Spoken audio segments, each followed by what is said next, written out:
সুপ্রভাত বন্ধুরা, এত সুন্দর এই সুন্দর ফুলগুলো দেখি তোমাদের শুভ সকাল বললাম। দেখো আজকে আমার গাছে কত ফুল ফুটেছে।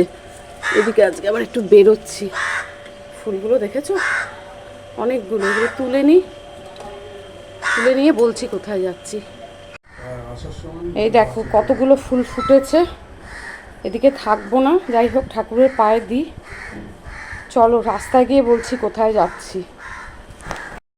ব্যাস এবার বাড়ির সামনে থেকে ক্যাবে উঠে গেলাম।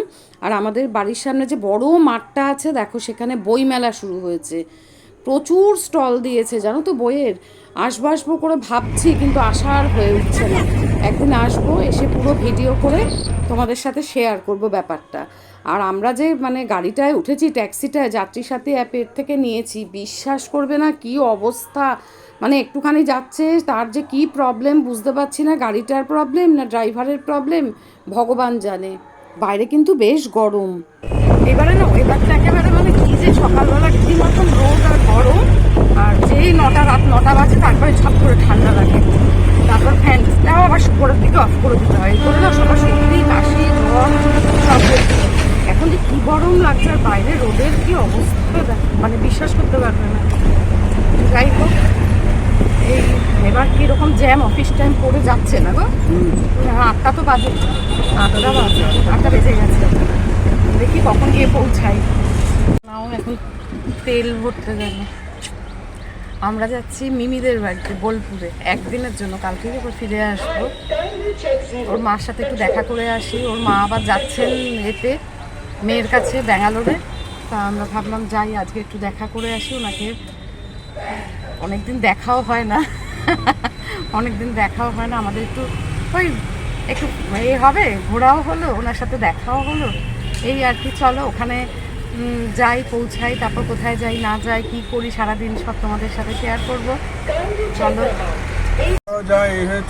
বহু পুরনো, দূরে এটাতে দেবে জানবো কি করে? অ্যাপ ক্যাবে যাত্রী সাথী না, এটা অনেক সময় না ওলা উবের গুলো চলে আসে, ওইগুলো তো চলে যাত্রী সাথীতে। অ্যাকচুয়ালি ভেবেছিলাম আমি তাই যে ওলা উবের। হ্যাঁ, আমরা যে কদিন যাত্রী সাথী অ্যাপে দিয়ে করেছি, ভালো গাড়ি এসেছে। এটা একেবারে দূর করছে মুড়ির টিন। আমার তো এখন চিন্তা হচ্ছে যে ঠিক মতো পৌঁছাতে পারলে হয়। এ থেকে এসি বাসে গেলে পরে কোথায় পৌঁছে যেতাম। আর পেটে নাড়ি ভুড়ি সব এক হয়ে যাচ্ছে। এতে একেই কিছু খেয়ে আসিনি, বিস্কুট খেয়ে এসেছি, চার বিস্কুট। জানি না কখন গিয়ে পৌঁছাবো আর কি। বাইরের এত সাউন্ড আসছে বলে ভয়েস ওভার দিতে বাধ্য হলাম। আচ্ছা, এই সময় কিন্তু বলে না পেট্রোল পাম্পে ফোন কখনো অন করতে নেই। আমি কিন্তু একদম এটা পেট্রোল পাম্পের বাইরেই লাইনে দাঁড়িয়েছিল বলে ফোনে সব আর কি রেকর্ড করছিলাম। আর এবার তো ব্যাস ওই রবীন্দ্র সদনের পাশ দিয়ে যাচ্ছি। কি ভালো লাগে এই রাস্তাটা। তাই আমার হাজব্যান্ডকে বলছিলাম যে আগে কত আসতাম, ভিক্টোরিয়াটা না দেখার চেষ্টা করছিলাম, কিছুতেই দেখতে পাচ্ছি না। এবার আসলো বিড়লা প্ল্যানেটোরিয়াম, তারামণ্ডল। ছোটোবেলায় বাবার সাথে এসেছিলাম জানো তো। এই স্মৃতিগুলো না, এইসব জায়গাগুলো দেখলে পরে তখন মনে পড়ে কত ছোট ছিলাম, সেই বহু আগের। যাই হোক, রাস্তাঘাটগুলো এখানকার এত সুন্দর, আর এই সবুজ গাছপালা দেখতে দেখতে চলে যাচ্ছি আর কি। আর পাশে তো বকবক করেই যাচ্ছি। এখন আবার একটু ভয়েস ওভার দিতে হচ্ছে, যেহেতু বাইরের এত আওয়াজ আসছে। দিয়ে দেখাই কাছে এত সুন্দর সব ফুল ফোটা। এই হলো ইডেন গার্ডেন্স। তার পাশে তো এই যে আকাশবাণী ভবন, আমাদের ভীষণ পরিচিত। আমার কর্তা খুব খুশি হয়ে যায় দেখলে। আমরা ফাইনালি হাওড়া স্টেশনে এসে পৌঁছালাম। ঢুকঢুক ঘুটঘুট করতে করতে গাড়িটার কি অবস্থা ভাবতে পারবে না। বহু পুরনো অ্যাম্বাসাডার বললে পরে কি রাফ করছে, আর কি রাফ ড্রাইভিং ভাবতে পারবে না। আমরা চিৎকার করছি রীতিমতন। যাই হোক, 8 ঘন্টা আগেই নিয়ে এসেছে। এবারে আমরা যাবো হচ্ছে শান্তিনিকেতন এক্সপ্রেস। আর শান্তিনিকেতন নামটা শুনলেই তো মুডটা পুরো অন্যরকম হয়ে যায়। এর আগে তো আমরা আসতাম জানো তো, বছরে পরপর বেশ দিদিরা আমরা সবাই মিলে এসেছিলাম। এবার আমরা একাই যাচ্ছি। এখন তো আমার ওখানে পরমাত্মীয়ের বাড়ি হয়ে গেছে, যেহেতু মিমি আমার বড় বৌমার বাড়ি, বাপের বাড়ি ওখানে। তা যাচ্ছি, ঘুরে আসি। শান্তিনিকেতন বললেই আমার বারবার যেতেও ইচ্ছে করে। ভাবতে পারিনি যে ওখানে আমাদের আত্মীয়তা হবে, ভাবার বাইরে ছিল। আমার দিদিও খুব খুশি। গোগলের বিয়ের সময় আশীর্বাদের দিন যখন যাচ্ছিলাম, দিদি বারবার বলছিল যে শান্তিনিকেতনে মানে আমাদের থাকবে কেউ চেনা জানা আত্মীয়, মানে এটা ভাবার বাইরে ছিল। আর আসতাম তো শান্তিনিকেতনে, তা ওখানেই আসার পরপরই বেশ বিয়েটা ঠিকও হয়ে গেল, ভালোই লাগে। চলো, ট্রেন তো এখন দেয়নি, ফাঁকা ফাঁকাই লাগছে আজকে হাওড়া স্টেশনটা। ঠিক আছে, চলতে থাকি। ট্রেন দিয়ে দিয়েছে, আরেকজন বললো বাবা সবসময় তাড়া দেয়, এত তাড়া না বাবা। ট্রেন দিয়ে দিয়েছে অনেক আগে, এবার আমার কর্তার তাড়াটা তোমাদের একটু দেখাচ্ছি। আর সমানে বলছে আসো আসো, আরে বাবা আমি তো একটু ভিডিও করব, একটু বকবকও করব, সে শুনবে না। এই দেখো, মানে ট্রেন দেখলে যেন কীরকম করে, ওরে বাবা। দেখো, এবার আমি একটুখানি দেখাচ্ছি তোমাদের। ওই যে হাওড়া যে মেট্রো রেলের এটা করেছে, এখানে তো আগে আমরা বহু আগে মানে দেখেছিলাম যে কাজ চলছে। এই দেখো, খুব সাজানো গোজানো। এই শুনলাম 15 তারিখ থেকে হাওড়া ময়দান থেকে চলতে থাকবে। এত ভালো লাগছিল না, কিন্তু আমার একটুর জন্য মিস হয়ে গেল। আমরা তো কালকেই ফিরবো, মানে পরের দিনকেই যেহেতু ফিরবো, সেহেতু হবে না, 15 তারিখ থেকে চলবে। যদি মানে 15 তারিখে ফিরতাম তাহলে তো নিশ্চয়ই মেট্রো করেই বাড়িতে যেতাম। আর দেখো, এটা তো একটা কলকাতার বিরাট গর্ব। প্রথম মানে মেট্রো শুরু হয়েছিল কলকাতায়, আবার গঙ্গার নিচ দিয়েও যাচ্ছে হচ্ছে গিয়ে কলকাতাতে। এটা একটা কত বড় গর্বের বিষয়বস্তু বলো। কি ইচ্ছে করছে ওদিকটা যেতে, কিন্তু উপায় নেই। কথা বলছে যে পরে পরে চড়িয়ে নিয়ে আসবো, দেখা যাক সেটা কবে আবার চড়ি। সোমবার তো ট্রেন পুরো ফাঁকা, অথচ টিকিট কিন্তু মানে নেই। আসবে, এখন তো দেরি আছে। আমরা টিকিট পাচ্ছিলাম না বলে না, মানে আজকে সোমবার দিন আসলাম, না হলে আমাদের ইচ্ছে ছিল শনিবার এসে রোববার যাওয়া। ভালো হয়েছে, কালকে তো আবার ক্রিকেটের সভা ছিল। ঠিক আছে, এবার উঠি। ব্যাস, ট্রেনে উঠে বসে পড়লাম। এবার একটু দেখাচ্ছি তোমাদের।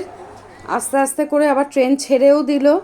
দেখো, প্ল্যাটফর্ম পুরো ফাঁকা, আর ট্রেন কিন্তু পুরো একদম ভর্তি। আর এই তো জানলা দিয়ে এই দৃশ্য দেখতে ভীষণই ভালো লাগে, চারিদিকে সবুজ। আর সবচেয়ে দূরের গাছগুলো মনে হয় যেন সেই ছোটোবেলার থেকে আমাদের সাথেই যাচ্ছে। এই জিনিসটা দেখতে যা ভালো লাগে না। আর আমি তো সবসময় জানলার পাশের সিটটাতেই বসার চেষ্টা করি। কত স্টেশন যে চলে গেল, ওরে বাবারে বাবা। আমার হাজব্যান্ড আবার চন্দনপুর যখন চলে গেল, দেখো দেখো চন্দনপুর যাচ্ছে, চন্দনপুর যাচ্ছে। মানে ও মাঝে মধ্যেই আসে বন্ধুদের সাথে। আর এগুলো এত ভালো লাগছে, মানে বলে বোঝানোর মতো নয়।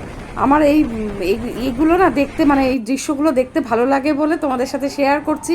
ওদিকে দেখো একটা মালগাড়ি যাচ্ছে, কি ভালো লাগছে দেখতে। আর এদিকে দেখো, মানে সেই গানটা মনে পড়ে যায়, আজই ধানের ক্ষেতের রৌদ্র ছায়া, লুকোচুরির খেলা। কি ভালো, মানে সবুজ, পুরো চোখ একদম জুড়িয়ে যায়। এদিকে দেখো, এই শান্তিনিকেতন এক্সপ্রেসে না উঠলে পরে কি সুন্দর বাঁশি বাজাচ্ছেন উনি, দারুণ বাঁশি বাজাচ্ছিলেন। তারপরে বাউল গান তো শোনাই যায়, এত ভালো বাঁশি বাজাচ্ছিলেন উনি। দেখো বাউল গান একের পর এক ওনারা না উঠতে থাকে। বর্ধমান যাওয়ার পর থেকেই না মানে দেখা যায় বাউল, তারপরে বাঁশি টাশি। যাই হোক, আমরা রাইট টাইমে পৌঁছে গেলাম বোলপুর স্টেশন। চলে আসলাম আমরা বোলপুর। এবারে এখান থেকে টোটো নেব, ওদের বাড়ি পুরো বিশ্বভারতীর কাছাকাছি ওদের বাড়ি, অসুবিধা হবে না। ওর মা বারবার ফোন করছেন, কি গো কেমন এলে? খুব ভালো এলাম। গাড়িতে আসলে না সুবিধা ছিল, কিন্তু কি বলতো, নিজের মতো করে আসতাম, বেরোনোর টেনশন ছিল না। কিন্তু বাবা অনেকক্ষণ লাগে, 6-6.5 ঘন্টা লেগে যায়। তার থেকে এখানে আরামসে চলে আসলাম।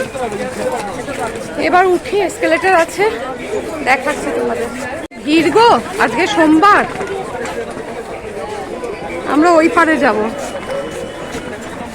শান্তিনিকেতন। শুনলেই মনটা শান্তিতে ভরে যায়। তোমাদের দেখাই শান্তিনিকেতন স্টেশনটা। দেখো কি সুন্দর সব আঁকা, তারপর গাছ টাছ দিয়ে খুব সাজানো, খুব সুন্দর মানে করে, মানে সুন্দর করে সাজিয়েছে আর কি। তোমাদের সেটা একটুখানি দেখাচ্ছি। যদিও ভীষণ ভিড়। এই আমরা স্টেশন থেকে বেরোলাম, স্টেশন থেকে বেরোলেই প্রচুর টোটো অটো সব থাকে। আমরা একটু এগিয়ে গিয়ে তারপর আমরা একটা টোটো নিলাম। দেখো কি সুন্দর লেখা, আমাদের শান্তিনিকেতন। টোটোয় উঠে গেছি, এবার সোজা ওদের বাড়ি। কি প্রচণ্ড রোদ না, চিন্তা করতে পারবে না, খাকা করছে এখনই। আর কি ভিড় বাবা, দোলের আগেই এই ভিড়। মানে দোলের সময় তাহলে কি ভিড় হবে। একবার ইচ্ছে আছে দোলের সময় এসে থাকবো, বহু বছরের ইচ্ছে। চলো এবার ওদের বাড়ি যাই, তোমাদের দেখাবো। মিমির মা ওয়েট করছেন, বারবার ফোন করছেন, মিমি ওদিক থেকে করছে। মিমির তো একটু ভালো লাগছে, যতই হোক বাপের বাড়ির জায়গা, তাই না? চলো, চলে এসেছি আমরা। এই যে মিমির মা, উনি আবার নিচে দাঁড়িয়ে। চলুন, আমরা ভেবেছিলাম যে গাড়ি নিয়ে একবার ভেবেছিলাম আসবো নিশ্চিন্ত মনে। চলো, এবার আমরা এসে বসলাম। এই দেখো মিমির ছোটবেলার সব আঁকা, কত আঁকে। ওর আঁকার হাত ভীষণ ভালো, আমি তো বলি তুই আঁকাটা চালিয়ে যা। কত যে ওর আঁকা রয়েছে না, কল্পনা করতে পারবে না। এগুলো একদম ছোটবেলায় ওর আঁকা। আমরা এসে বসলাম, এক প্রস্ত খাওয়া দাওয়া হয়ে গেল। গোপালকে ওখানে রেখে দিলাম, গোপালকে খাবারও দিয়ে দেওয়া হলো। এবার উনি একটু রান্না করছেন, আমি বলছি কিচ্ছু বেশি কিছুর দরকার নেই, আবার বিকেলবেলা একটু বেরোবো, কোথায় কোথায় যাই দেখাবো। এই একদিনের জন্য এসেছি, কালকেই আবার এই ট্রেনটা, এই শান্তিনিকেতন এক্সপ্রেসেই ফিরবো। তা এই বিশ্বভারতীর ওদিকটা আর ঘোরা হবে না, বহুবার এসছি, বহুবার ঘুরেছি। আসলে পরে তো ওই রাস্তাটায় মন যেতে চায়, কিন্তু কিছু করার নেই। একটা মানে দিনের জন্য এসে আর কতটুকুন কি করব। আজকে একটু ইচ্ছে আছে কঙ্কালীতলায় যাওয়ার, আর দিদি বললেন সামনাসামনি আর একটা কি সুন্দর মন্দির আছে, ওখানে একটু যাওয়ার। দেখি কোথায় কোথায় যাই, সেগুলো সবই তোমাদের সঙ্গে শেয়ার করব।